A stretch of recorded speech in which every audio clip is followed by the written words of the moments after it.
Hey, David Fowler here, and I promised myself before session that I just wasn't going to get into all this COVID stuff. But there's some fundamentally important things taking place here that I believe I do need to comment on. In particular, there is a bill that would add into the civil rights section of the code that it's a discriminatory practice for a business to require a patron to wear a mask. Now, maybe masks are a good idea, maybe they're not.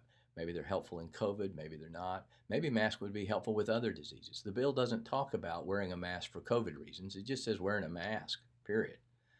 So it would apply to everything. So if there's a huge flu contagion that happens along where a mask might be helpful, this would say, hey, I got the right to run around in the grocery store and the pharmacy without my mask, and to heck with all of you who might have come down with the flu or might be more susceptible to the flu. I don't care about you because I only care about me.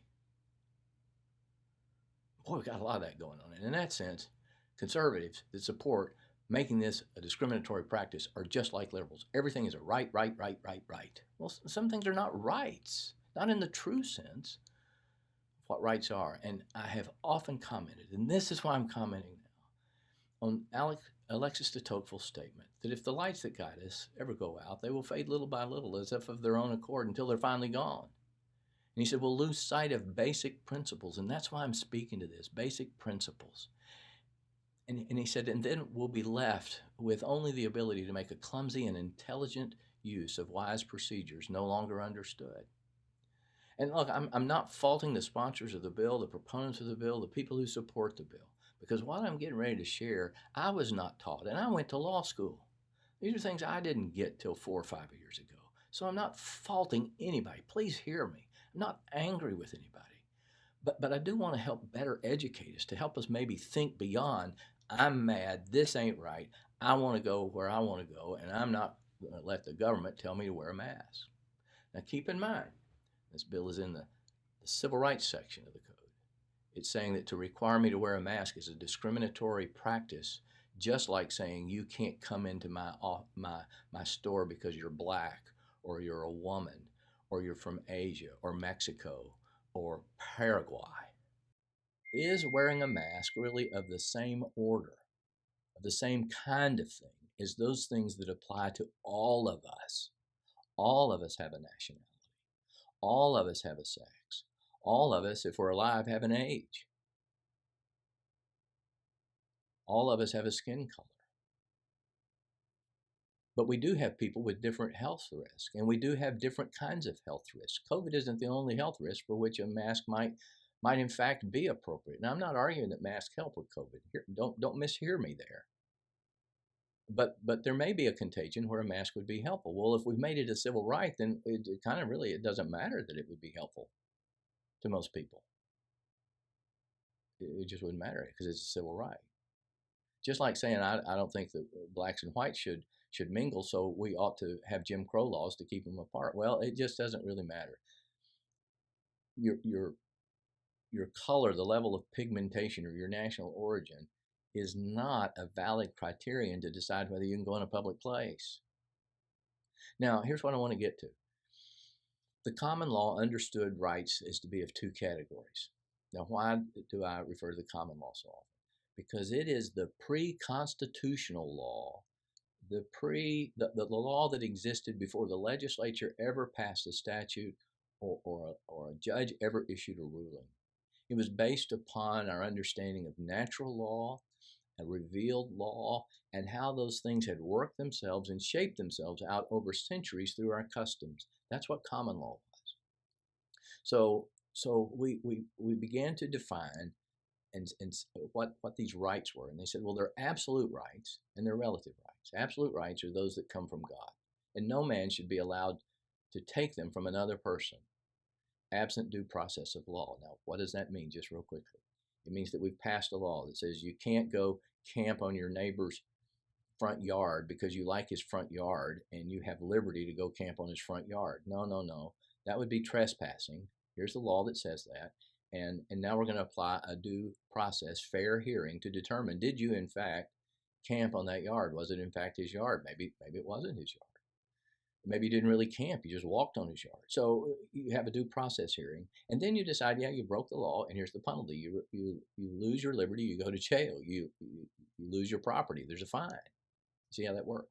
Relative rights were those that existed in society, that sort of arose out of the fact that we live in community together. But we have to recognize that absolute rights does not make me an autonomous individual, because I also live in community.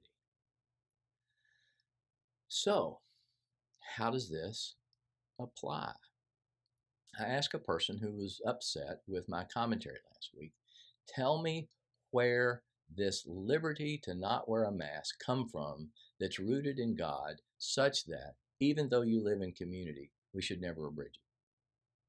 The person wrote back and said, I hadn't thought about that. I see what you're saying. And I said, if you believe that that's just part of liberty in general, well, wait a minute. Your liberty does not make you autonomous. That's what the common law would have said. Nobody's autonomous. We're not autonomous. In fact, Eve was made out of Adam. I mean, God has made us and designed us for community. So how do we live in community? So here's the point. If I am a sickly person and I need to go to the grocery store and I need to go to the pharmacy, and a mask would prevent me from getting a disease that might kill me, do I have a liberty to still go into that store? Or does your liberty to go in that store without wearing a mask trump my liberty to go into the store and be protected from diseases? That's why I analogized it to the smoking question. And that's one I dealt with as a legislator. So here was the situation. Somebody said, look, I don't want to have to sit in a restaurant. I need to go to a restaurant. I need to go to a grocery store, and I don't want people blowing their smoke in my face. The other person said, well, no, wait a minute. I have to go to the grocery store, and I want to eat in restaurants, and I like to have a good cigarette or cigar after I've had dinner. So whose liberty trumps whose liberty, right? So essentially, here's how that bill worked out. We didn't put it in the civil rights section of the code. We didn't say it's a discriminatory practice to allow people to smoke or to prohibit people from smoking.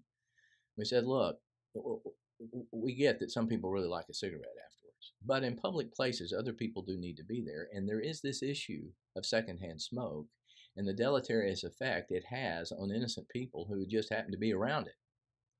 And so we didn't make it a civil right. It's not a civil right issue. It's not of the same order, smoking or not smoking, the same order or kind of thing as your sex that you were given at birth, or your skin color, or your national origin.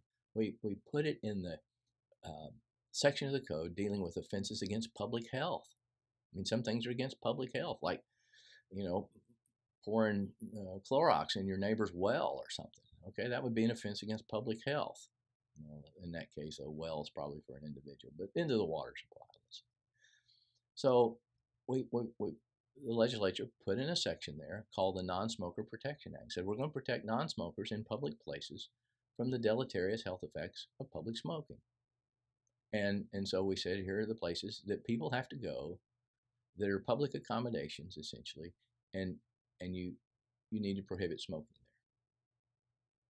there. Now, here's what I would say. If you really think that masks serve no good in this particular instance, and that, in fact, they can be deleterious to the health of other people who may need a better oxygen flow or supply than they can get under masks, you just say, look, we're not going to allow you to require masks. But if we don't make it a civil right, we can say, well, with the next disease that comes along, it may actually be helpful. So we are going to require masks, and you can adjust those laws. But once you've said it's a civil right, see, you've articulated a basic principle here. That not wearing a mask is absolute in the same sense as life, liberty, and property as they were understood at common law. And how dare you tell me that I have to wear a mask, even if wearing the mask would indeed slow or stop a real contagion. So let's do the right thing for the right reason. Let's not take basic principles, forget about them, and then make a clumsy and unintelligent use of wise procedures no longer understood. Thanks for listening.